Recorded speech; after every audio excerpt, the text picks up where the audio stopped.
Mheshimiwa Spika wa Baraza la Wawakilishi, Mheshimiwa Zubeir Ali Maulid, Mheshimiwa Jaji Mkuu wa Zanzibar, Mheshimiwa Hamis Ramadhan Shaban, Mheshimiwa Mwanasheria Mkuu wa Serikali Dr. Mwinyi Talib, Mheshimiwa Naibu Katibu Mkuu wa CCM Zanzibar Dr.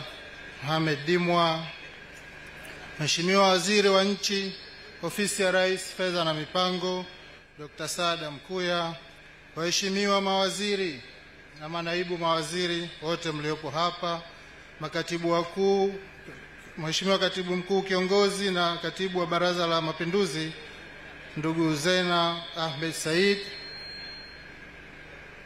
makatibu wakuu na manaibu wa katibu wakuu, wadau na wawekezaji wa sukuk, wageni waalikwa, waandishi wa habari, mabibi na mabwana, assalamu alaikum.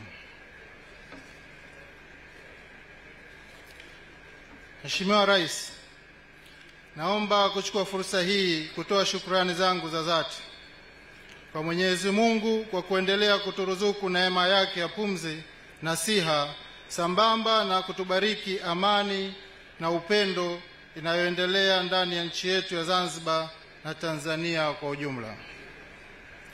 Pili, ni kushukuru wewe Mheshimiwa Rais binafsi kwa kukubali ombi letu la kuwa mgeni rasmi kwenye hafla hii. Pia nikupongeze kwa uongozi wako imara na nia ya dhati ya kuleta maendeleo kwa wananchi wa Zanzibar.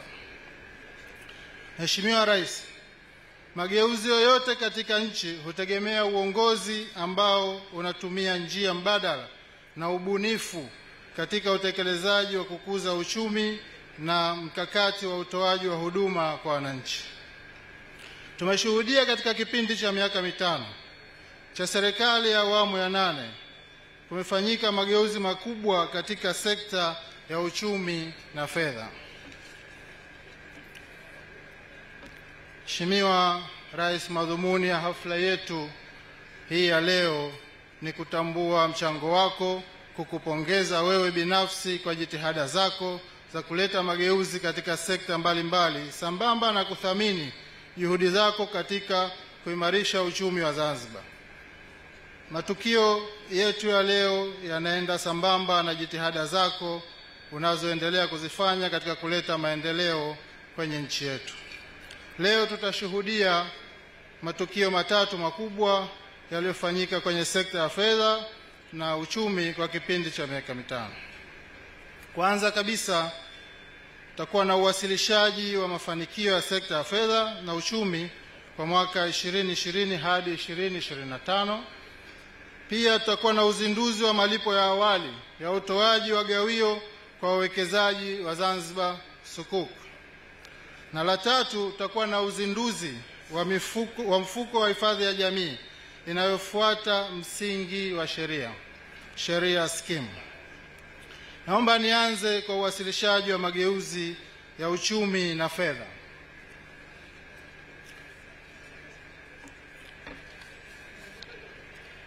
Mheshimiwa Rais, kwa kipindi cha miaka mitano kumekuwa na mageuzi makubwa ya kiuchumi na fedha ambayo kimsingi kupitia sekta hii ndiyo chimbuko la maendeleo yote nchini. Miongoni mwa maeneo ambayo yameimarika ni pamoja na kudhibiti matumizi ya serikali na kuongeza ukusanyaji wa mapato.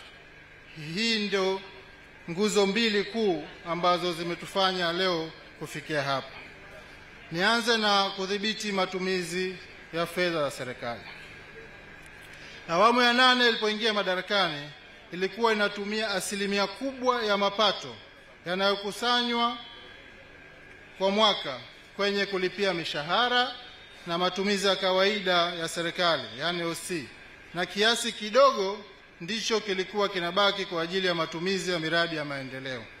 Hivyo basi, kwa hatua zilizochukuliwa ni kama ifuatavyo. Hatua hizi zimechukuliwa kwa ajili ya kudhibiti matumizi ya serikali: kuhakiki wafanyakazi wote wa serikali waliobainika kuwa wafanyakazi hewa walitolewa kwenye payroll ya serikali. Pia serikali kupitia mdhibiti na mkaguzi mkuu wa serikali ilihakiki madeni yote ya wazabuni na wafanyakazi, na yale yaliyobainika hayana kasoro yalilipwa.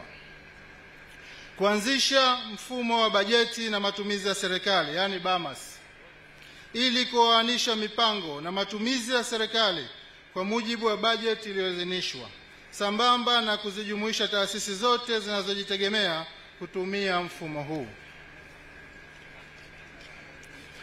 Kuanzisha mifumo mbalimbali ikiwemo mfumo wa e-office, HR PayMis, na kuioanisha ili kufanya kazi kwa pamoja na kupunguza matumizi ya shajara, wino, na kupunguza pia kununua vifaa vya kuchapisha.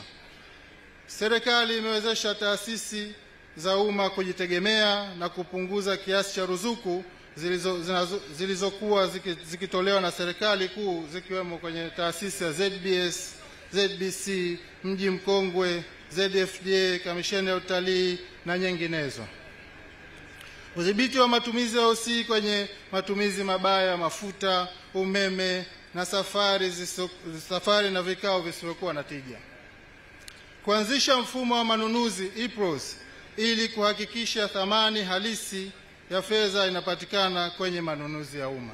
Hizi ni baadhi tu ya hatua zilizochukuliwa kwa ajili ya kudhibiti matumizi, lakini pia tulichukua hatua za ukusanyaji, kuongeza ukusanyaji wa mapato. Tulianzisha uanzishaji wa mifumo ikiwemo mfumo wa zana malipo za VFMS ili kudhibiti ukusanyaji wa fedha taslimu, badala yake fedha